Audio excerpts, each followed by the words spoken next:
안녕하세요. 오늘은 스승님이 요청하신 인생이 허무하게 느껴지는 분들을 위한 컨텐츠를 만들어 봤습니다. 바로 시작합니다.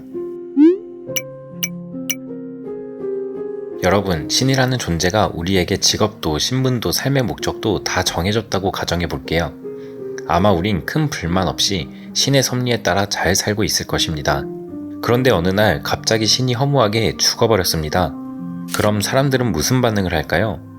이 질문에 우리가 흔히 말하는 허무주의의 모든 것이 담겨 있습니다. 인생이 허무하게 느껴진다면 오늘 컨텐츠를 통해 니체 선생님의 조언을 꼭 한번 들어보시길 바랍니다. 사는 게 지겹고 무의미해 인생이 재미가 없어. 지하철에 좀비처럼 몸을 싣고 인생이 허무하다고 느끼며 살아가는 분들이 있습니다. 이분들은 삶이 허무하다는 허무주의에 빠진 것입니다. 그런데 허무주의는 나쁜 걸까요? 아닙니다. 허무주의는 우리의 생각보다 더 깊은 개념입니다. 이를 위해선 허무주의의 역사와 의미를 더 깊게 아셔야 합니다. 왜냐하면 거기에 우리가 인생을 즐길 수 있는 이유가 숨어 있거든요. 세계사를 살펴보면 절대왕정과 종교에 대한 이야기가 항상 나옵니다. 14세기 이전까지 사람들은 절대성과 신에 대한 믿음이 강했어요. 쉽게 말해 절대왕정, 신분제도 등 모든 것이 신의 절대적인 섭리에 따라 이루어진다고 생각했죠. 그런데 그것에 대해 크게 불만이 없었습니다. 왜냐하면 신이라는 존재가 우리를 그렇게 설계한 것이기 때문에 일종의 자연의 섭리로 받아들인 것이죠. 근데 14세기 이후부터는 달라지기 시작했습니다. 그때 과연 무슨 일이 있었을까요? 바로 혁명의 시대인 르네상스 시대가 도래한 것입니다. 이때는 인쇄술의 발달 등으로 엄청난 과학적 문화적 발전이 있던 시대입니다. 즉 사람들이 똑똑해지기 시작했다는 것이죠. 게다가 종교전쟁, 마녀사냥 등으로 종교적인 문제도 심화되던 시기였어요. 똑똑해진 사람들은 이제 절대성과 신에 대한 의심을 하기 시작합니다. 그러다 보니 인간 자체에 집중하자는 인본주의 사상도 등장하기 시작했죠. 결국 지금까지 진리라고 여기던 믿음이 깨지고 인간은 스스로 인생을 개척해야 했습니다. 그런데 문제가 있었습니다. 그동안 어떤 문제가 있어도 다 신탓만 하면 되니까 인생을 시원시원하게 살아갈 수 있었는데 이제 탓할 존재가 없는 것이죠. 또한 너무 똑똑해져 버린 인간은 인생에 대한 고민을 수없이 많이 해야만 했습니다. 누군가에게는 무한한 자유지만 누군가에게는 견딜 수 없는 자유였던 것이죠. 이 자유를 견딜 수 없는 사람들은 인생이 허무하다는 생각을 하기 시작했습니다. 이게 바로 허무주의의 시작입니다. 탓할 신도 없고 절대적인 섭리가 없기 때문에 인간이라는 존재와 인생이라는 것이 크게 의미가 없이 느껴지기 시작한 거예요. 이는 더 나아가 염세주의로 발전하기도 했습니다. 세계는 원래 불합리하여 비애로 가득 찬 것이고 행복이나 희열 따윈 일시적인 것이라고 생각하는 비관론적 세계관이죠. 그런데 현대시대로 오면서 이것이 더 심해졌습니다. 디지털 시대로 인해 사람들은 더 똑똑해졌고 남과의 비교, 사회에서의 다양한 요구들로 인해서 삶의 권태를 느끼는 사람들이 많아졌죠.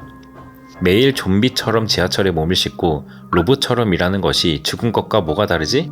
라는 생각하는 분들까지 생겨나기 시작했어요. 그것뿐인가요? 현대인들의 절대 가치는 점점 돈이 되고 있지만 우리는 돈마저도 없습니다. 이런 막막한 상황에서 구원자가 나타납니다. 바로 니체 선생님입니다. 니체는 이런 우리를 혼내기 시작합니다. 인생에 굴복하지 말라고 말이죠. 니체는 인생이 무의미하고 가치가 없다고 생각하는 사람들을 수동적 허무주의라고 비판했습니다. 그러면서 띵언 하나를 던졌죠. 인간이 의존할 신이나 절대성이 존재하지 않다면 인간이 가진 삶의 생동감을 일깨우자 라는 것입니다. 즉, 오히려 인간에게 주어진 자유를 주체적으로 활용하여 세상을 의미있게 살아가자는 것이죠. 이것이 바로 니체가 주장하던 능동적 허무주의였습니다. 니체는 신이 죽었다라고 말했습니다. 신은 인간을 구할 수 없기에 무의미하다고 말했죠. 여기서 더 나아가 우리에게 새로운 가치를 창조하는 힘을 가진 초인이 되라고 말합니다. 어차피 신이라는 존재가 우리의 운명을 구할 수 없다면 스스로 운명을 구하라는 것입니다. 한때 유명세를 탔던 노래인 아모르파티의 뜻을 아시나요? 아모르파티는 너의 운명을 사랑해라 라는 뜻을 담고 있습니다. 소름 돋는 건 이것이 니체의 핵심 사상이라는 것이죠. 니체가 말하는 초인이라는 것은 초능력을 가진 사람들을 말하는 것이 아닌 자기 안에 잠재된 힘을 인지하고 자기 삶의 주인이 되라는 것입니다. 이런 이야기를 해도 와닿지 않는 분도 계실 겁니다. 허무주의보다는 학습된 무기력에 빠져버리신 분들이죠. 학습된 무기력은 셀레그먼 교수가 만든 개념으로 의지를 가지고 열심히 살려고 했지만 계속 실패한 경험이 반복되어 무기력에 빠진 것을 의미합니다. 무기력에 대한 내용은 제가 따로 제작한 것이 있으니 상당 관련 동영상을 봐주시면 될 것 같습니다. 자, 다시 돌아와서 우리는 수동적 허무주의로 살아가는 것보다는 능동적 허무주의로 세상을 살아가는 게 좋습니다. 왜냐하면 우리의 인생은 우주에 비해 짧디 짧은 인생이기에 너무 소중하기 때문이죠. 어차피 허무한 인생이라면 여러분이 삶을 어떻게 바라보고 의미를 만들어 가느냐에 따라 우리의 인생이 달라질 수 있습니다. 서울대 심리학 교수인 최인철 교수는 이를 세상을 바라보는 우리의 시선인 프레임이라고 말하곤 합니다. 프레임은 쉽게 말하면 안경에 비유할 수 있습니다.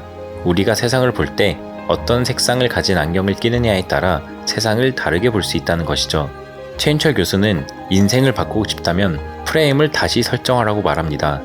니체가 말한 능동적 허무주의와 함께 적용한다면 삶의 의미를 만들 수 있는 색의 안경을 끼고 세상을 바라보라 라고 정리할 수 있겠죠. 내 인생이 무의미하게 느껴진다면 의미를 만들어 가면 됩니다. 그건 자신에게 집중된 일이어도 되고 타인을 도와주는 일이어도 됩니다. 정의미를 찾는 게 어렵다면 주변을 둘러보면 됩니다. 내 주변에 감사한 친구들, 따뜻한 집, 소중한 나만의 물건 등 생각보다 의미 있는 것들이 많이 있을 겁니다. 취미도 흥미거리도 없으셨다면 이제 찾으시면 됩니다. 어려우면 노트를 꺼내 내가 어릴 때 재밌어 했던 거, 관심 있던 것들을 적어 나가시면 됩니다. 오늘 하루 감사했던 일들, 감사했던 사람들을 적어 나가시면 됩니다. 그렇게 우리의 인생은 의미로 채워집니다. 우주의 나이가 100년이라면 우리의 삶은 20초에 불과합니다. 저는 이 짧은 20초를 최대한 의미 있게 보내고 싶습니다. 지금 여러분이 이 영상을 시청하고 댓글을 남겨주시는 것도 저에게는 삶의 의미가 만들어지는 과정입니다. 짧은 인생 이왕 살 거 니체의 능동적 허무주의로 살아가는 것이 어떨까요? 마지막으로 제가 좋아하는 문장 하나를 말씀드리면서 끝내도록 하겠습니다. 그대의 영혼 속에 깃들어 있는 영웅을 절대 버리지 않기를, 그대가 희망하는 삶의 최고봉을 계속 거룩한 곳으로 여기며 똑바로 응시하기를.